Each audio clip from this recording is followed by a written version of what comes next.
The day I moved into the old apartment on Elm Street, an uneasy feeling nestled in the pit of my stomach. The building, with its faded brick facade and windows that squinted beneath years of grime, seemed to hold secrets in its silent, brooding way. My unit, 3B, was at the end of a narrow, dimly lit hallway that always smelled faintly of mothballs and something else I couldn't quite place. A metallic, almost electric scent that was neither pleasant nor entirely off-putting. The first few nights were uneventful, a peaceful settling into a new space. But the quiet didn't last. It began with the creaks. Old buildings are full of them, I told myself, trying to dismiss the sounds of the floorboards groaning under an unseen weight. They would come in the dead of night, a slow, deliberate pacing from the foot of my bed to the window on the far side of the room and back again. I rationalized it away as the building settling, but a part of me couldn't shake the feeling of being observed, scrutinized by something I couldn't see. Objects started to disappear next. Small things at first. A pen I had just set down. My keys, which I distinctly remembered leaving on the kitchen counter. A book that vanished from my bedside table only to reappear days later on a shelf I never use. Each occurrence left me rattled, questioning my sanity. I would spend hours searching for these misplaced items, only for them to turn up in places I had already looked, or in spots so bizarre I knew I hadn't placed them there. Then there were the shadows. It's easy to dismiss the tricks light plays on weary eyes, but these shadows moved with a purpose, skirting the edges of my vision, darting into corners when I tried to focus on them. Sometimes in the soft glow of evening, when the setting sun painted the room in shades of gold and amber, I'd catch glimpses of figures, tall, thin, and impossibly fast, slipping just out of sight. They never appeared head-on, always a fleeting presence at the periphery, leaving me to question if I had seen anything at all. The apartment had a way of making sounds seem closer than they were, or perhaps it was something else, something that wanted to be heard. Whispers would snake their way through the vents at night, a soft, insistent murmur that was impossible to ignore. I could never make out the words, if there were any, but the tone was unmistakable, pleading, urgent, as though conveying a message of great importance. And then there was the cold. Certain spots in the apartment would suddenly drop in temperature, a chill that seeped into your bones and made your breath fog in the air. These cold patches would appear without warning, lingering for a moment before dissipating as quickly as they had arrived. The most unnerving instance was in the shower. The warmth would be suddenly overtaken by an icy grip, leaving me shivering and hastening to finish. Each of these experiences, on their own, might have been brushed off as the quirks of living in an old building, but together they wove a tapestry of unease that draped over my daily life. I found myself hesitating at the door before entering, bracing for whatever new oddity might greet me. Sleep became elusive, chased away by the fear of what I might hear or see in the vulnerable quiet of the night. Despite the growing dread that filled me each day, I never considered leaving. It was as if the apartment had a hold on me, a morbid fascination that kept me rooted in place, eager to uncover its mysteries even as they unnerved me. Each creak, disappearance, shadow, whisper, and cold spot was a piece of a puzzle I felt compelled to solve, even as I knew deep down that some secrets are better left undiscovered. As days melded into weeks, the unsettling events in my apartment evolved in both frequency and intensity. The creaks in the floorboards became more assertive, as if whatever roamed my rooms at night grew bolder. These nocturnal wanderings were accompanied by a new sound, a soft, dragging noise, like fabric over the wooden floor. It circled my bed, pausing occasionally as though pondering its next move, leaving me paralyzed under the thin veil of my sheets, afraid to look and see nothing there. The disappearances escalated as well. It was no longer just small, easily misplaced items, but larger ones too. A chair from my dining table vanished one evening, only to reappear 2 days later in the middle of my living room, facing the window. Clothes I had hung in the closet would be found strewn across the floor.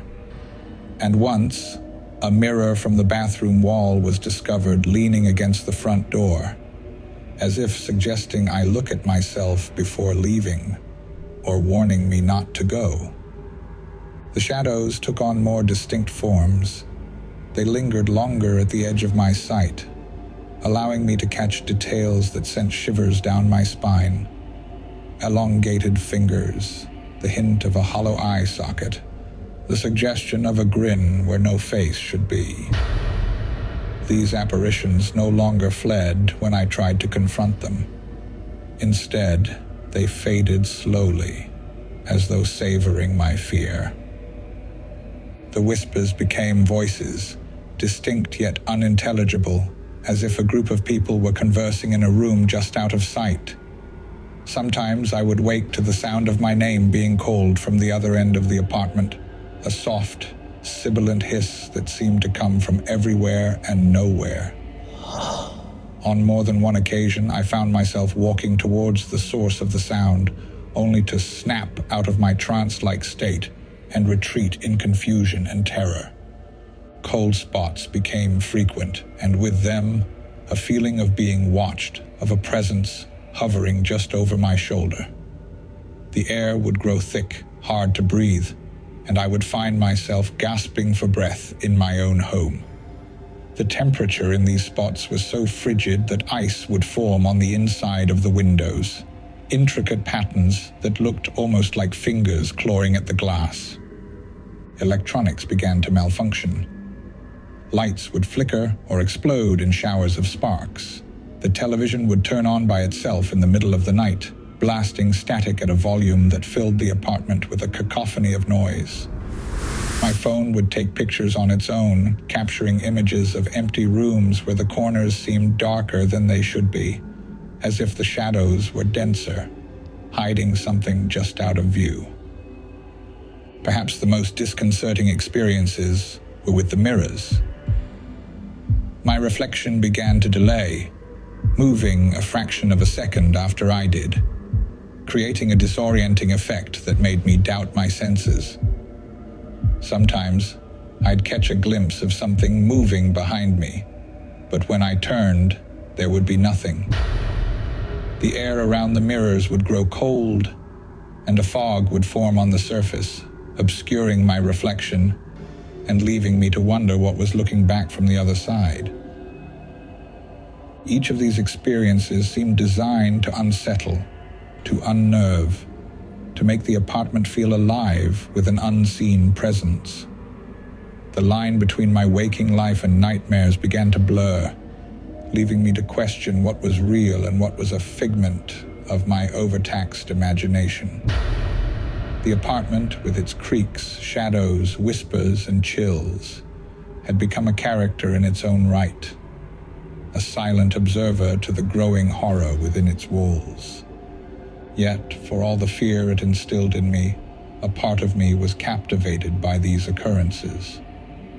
A perverse curiosity drove me to endure, to live among the shadows and whispers, to seek answers to questions I was too afraid to fully articulate. Each day was a test of my resolve, a descent further into the unknown depths of my eerie, unsettling home. The atmosphere in the apartment grew denser, charged with an energy that seemed almost palpable. Nights were no longer periods of rest, but of vigilance, as the line between the eerie and the terrifying became increasingly blurred. The sounds at night diversified. Alongside the creaks and whispers, there came a tapping at the windows, persistent, like fingernails seeking entrance. This tapping wasn't confined to the rhythm of the trees or the whims of the wind. It had intention, a pattern that played on the edges of my understanding, compelling yet foreboding. The disappearances took on a more personal note. Photographs of family and friends began to vanish from their frames, leaving behind empty spaces on walls and tables. These photos would reappear, but altered. The faces smudged or scratched out, as if erased from existence. It felt like a message, a warning, but its meaning remained shrouded in the mystery of the apartment's intent. Shadows no longer contented themselves with lurking at the periphery. They began to stretch across walls and floors, reaching towards me with tendrils that seemed to seek something, an interaction or a touch I was unwilling to give. These shadows moved against the logic of light, independent of sources, creating a world within the apartment where the impossible seemed mundane. The voices grew clearer, no longer just whispers but direct speech, though in a language I couldn't recognize. It sounded ancient, the words rolling in a rhythm that was almost hypnotic. These voices seemed to converse with each other, ignoring my attempts to understand or communicate. At times, laughter would echo through the rooms, a chilling sound that seemed to mock my confusion and fear. Cold spots became almost constant companions, moving with me from room to room, enveloping me in their icy embrace without warning. The sensation wasn't just of temperature, but of touch, a pressure against my skin that felt almost human in its contours. These cold presences would sometimes lead me, drawing me towards the darker parts of the apartment, towards closets and corners where the air felt heavy with anticipation. The electronic disturbances escalated. The apartment's lights would dim and brighten of their own accord, creating a pulsing effect that made the shadows dance. Appliances would start randomly, the blender whirring to life in the middle of the night, the television switching channels rapidly, displaying static-filled screens that flickered with indistinct shapes. Mirrors became portals to a world I didn't recognize. My reflection, when it did obey the laws of physics, seemed distant, as if I was looking at myself from far away. Other times, the glass would darken, showing scenes of the apartment twisted into grotesque versions of itself. Rooms elongated and distorted, furniture melted into surreal shapes. And within these visions, figures moved, their forms blurred and indistinct, performing rituals or acts that my mind shied away from comprehending. The apartment began to feel like a living entity, its walls breathing with the weight of unseen presences. Doors would open and close on their own, leading to rooms that seemed different from how I remembered them, as if the apartment was rearranging itself. Sounds of movement came from the empty spaces above and below my unit, a scurrying that suggested other occupants, unseen and unheard until now. This existence within the apartment became a test of endurance, a daily confrontation with the unknown that drained my spirit even as it compelled me to stay. Each eerie experience layered upon the last, creating a tapestry of fear and fascination that held me captive. I lived in a constant state of alert, waiting for the next unexplainable event, the next encounter with the apartment's hidden depths. Yet through it all, a part of me remained detached, an observer chronicling the unfolding horror with a sense of detachment that was almost clinical. It was as if I was living two lives, one of terror and confusion, and another of curious fascination with the forces at play within the walls of my increasingly unfamiliar home. The sense of being watched, which had once been an intermittent feeling, became constant, oppressive. It was as though eyes were upon me at every moment, tracking my movements with a predatory interest. This sensation was no longer confined to the shadows or the corners of rooms. It filled the apartment, a presence as real and tangible as the furniture that seemed to shift subtly when I wasn't looking.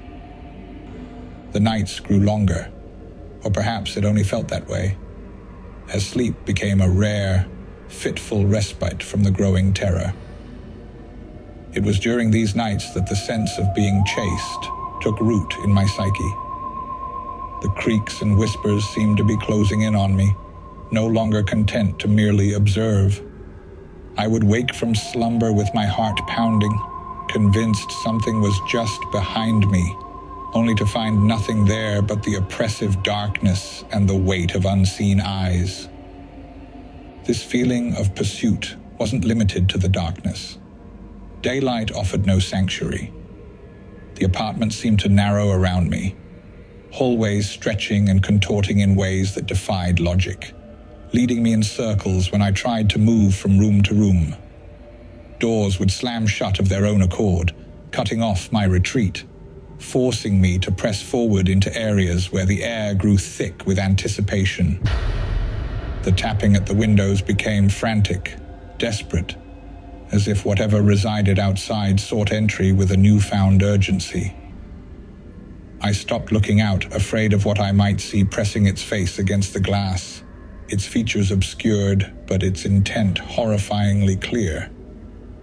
Shadows moved with purpose now, no longer fleeting glimpses at the edge of vision, but bold, dark figures that darted from corner to corner, always just behind me, always just out of sight. The more I tried to confront them, the more they seemed to revel in the chase, leading me on a desperate dance through my own home. The whispers turned into shouts, cries that seemed to come from the walls themselves. My name was called not with the sibilant hiss of before, but with a demanding, urgent tone that brooked no refusal. It was as if the apartment itself had taken up the pursuit, its very structure conspiring to herd me towards some unseen climax. Cold spots became ice traps, ensnaring my feet, slowing my movements as I navigated the increasingly hostile environment. These patches of cold seemed to act with intent, forming barriers that funneled me down paths chosen by whatever intelligence now dominated the apartment. Electronics malfunctioned with a malevolence that left no doubt of their being influenced by some external force.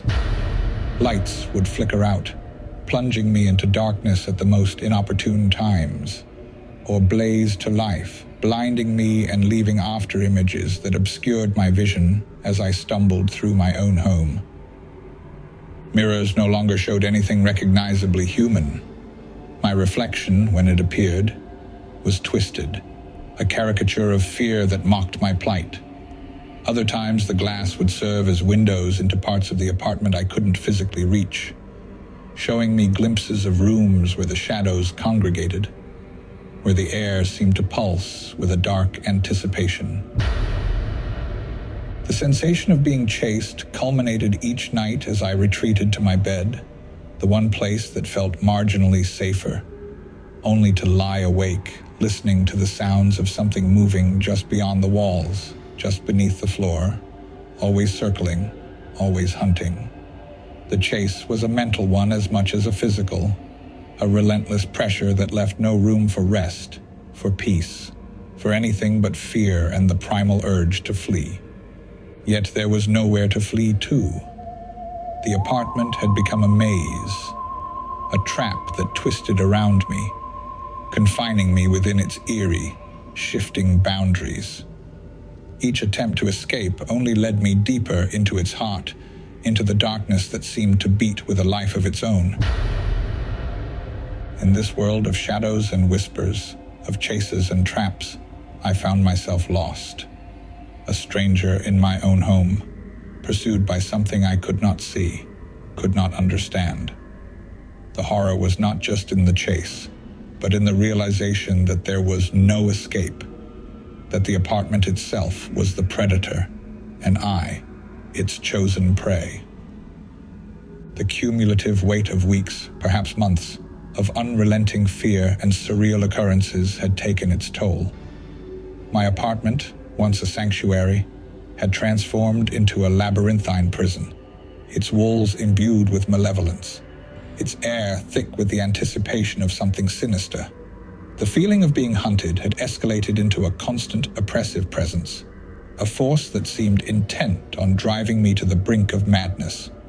On what I had decided would be my last night in that cursed place, the apartment unleashed a cacophony of horrors. The shadows no longer skulked at the periphery but swarmed, coalescing into dark, writhing masses that blocked doorways and windows as if the building itself sought to prevent my departure. The air was filled with the sound of whispers, shouts, and cries, a dissonant chorus that seemed to mock my desperation. The cold was pervasive, a chill that sunk deep into my bones, making every movement an agony of effort. Lights flickered and died, leaving me to navigate by the dim, uncertain glow of my phone's flashlight, which flickered in sympathy with the apartment's dying illumination.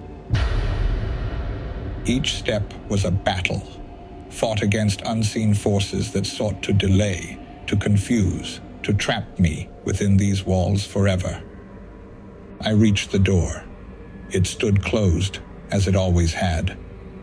But now it felt like a barrier between worlds, the known horrors behind me and the hope of escape before me. My hand shook as I reached for the knob, half expecting it to resist, to turn against me as everything else in the apartment had. But it turned. The door opened. The corridor beyond was dark, darker than I remembered, but I stepped through, propelled by a surge of adrenaline and terror. Behind me, the apartment seemed to roar in frustration, a sound that was both human and not, filled with anger and despair. I ran, not daring to look back, my footsteps echoing in the empty hallway that seemed to stretch into infinity.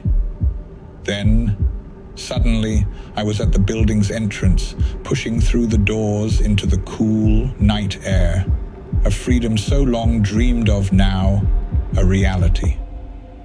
The night was silent, a stark contrast to the cacophony I had left behind. My lungs burned with the effort of my escape. My heart pounded in my chest, but I kept moving, putting distance between myself and the building that had been my prison. It was only when I reached the street under the pale light of the street lamps that I dared to look back.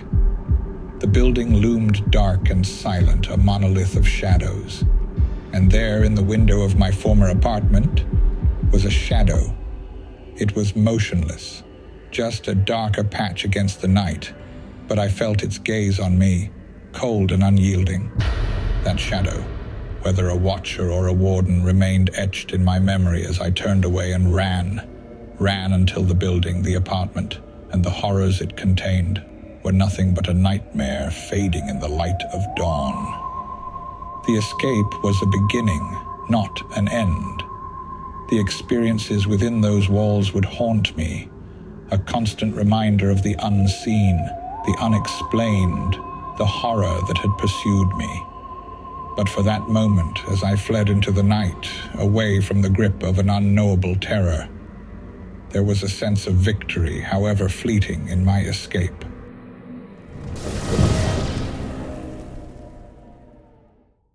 If you enjoyed this video, please give us a like and please subscribe. Your support will help us tremendously. Thank you.